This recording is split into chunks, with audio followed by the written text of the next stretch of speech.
கர்த்தருக்குள் பிரியமானவர்களே, ஜனவரி 8. இன்றைய பனித்துளிகளின் தலைப்பானது இச்சை அடக்கம். வசனம் கலாத்தியர் 5வது அதிகாரம் 23வது வசனம். ஆவியின் கனியோ இச்சை அடக்கம். இச்சையடக்கம் என்பது உணவில் மட்டுமல்ல, எல்லா காரியங்களிலும் நாம் கட்டுப்பாட்டை கடைபிடித்து சமநிலையில் இருப்பதே இச்சையடக்கம்.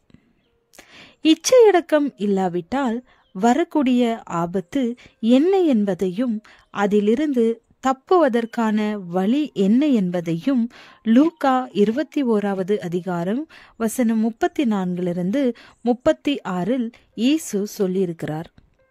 இச்சையடக்கம் இல்லையேல் நம் உள்ளம் பாரமடையும் என்று இயேசு சொன்னார். உங்கள் இருதயங்கள் பெருந்திண்டியினாலும் வெறியினாலும் லௌகீக கவலைகளினாலும் பாரமடையாதபடிக்கு எச்சரிக்கையாயிருங்கள். லூக்கா 21வது அதிகாரம் 34வது வசனம். இச்சையடக்கம் இல்லாமல் நம் உள்ளம் பாரமடைந்தால் நடப்போகிற காரியங்களை ஆண்டவர் வெளிப்படுத்தும் போது அதை நாம் புரிந்து கொள்ள முடியாமல் போய்விடும். நீங்கள் நினையாத நேரத்தில் அந்த நாள் உங்கள் மேல் வராதபடி எச்சரிக்கையாயிருங்கள். பூமியிலெங்கும் குடியிருக்கிற அனைவர் மேலும் அது ஒரு கண்ணியை போல வரும் என்றார் இயேசு. இதிலிருந்து தப்புகிற வழி என்ன? இனி சம்பவிக்க போகிற இவைகளுக்கெல்லாம் நீங்கள் தப்பி பாத்திரவான்களாக எண்ணப்படுவதற்கு எப்பொழுதும் ஜெபம் பண்ணி விழித்திருங்கள் என்கிறார் இயேசு. இயேசு அதே போல ஜெபித்தார். சிலுவையில் அவர் அறையப்படுவதற்கு முன் இயேசு, என் பிதாவே, இந்த பாத்திரம் என்னை விட்டு நீங்க கூடுமானால் நீங்கும்படி செய்யும். ஆகிலும் என் சித்தத்தின்படி அல்ல, உம்முடைய சித்தத்தின்படியே ஆக கடவது என்று ஜெபம் பண்ணினார். இவ்வாறு இயேசு தமது விருப்பத்தை சிலுவையில் அறைந்தார்.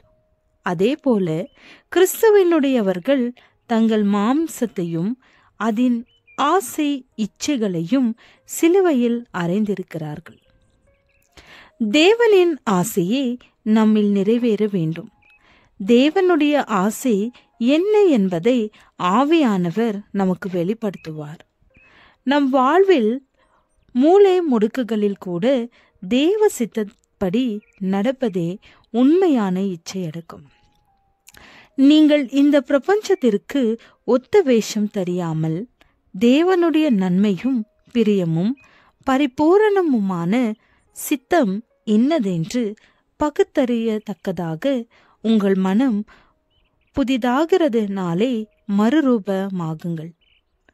உங்களில் எவனானாலும் தன்னை குறித்து எண்ண வேண்டியதற்கு மிஞ்சி எண்ணாமல் அவனவனுக்கு தேவன் பகிர்ந்த விசுவாச அளவின்படியை தெளிந்த எண்ணமுள்ளவனாய் எண்ண வேண்டும். தேவ சித்தப்படி நடப்பதற்காக நம் சித்தத்தை அடக்குவதே உண்மையான இச்சையடக்கம். ஜெபிப்போம். தேவனே, உம்முடைய 10 கட்டளைகளில் 10வது கட்டளையாகிய இச்சையாதிருப்பாயாக என்ற கட்டளையையும் கடைபிடிக்க உதவி அருளும். ஆமேன்.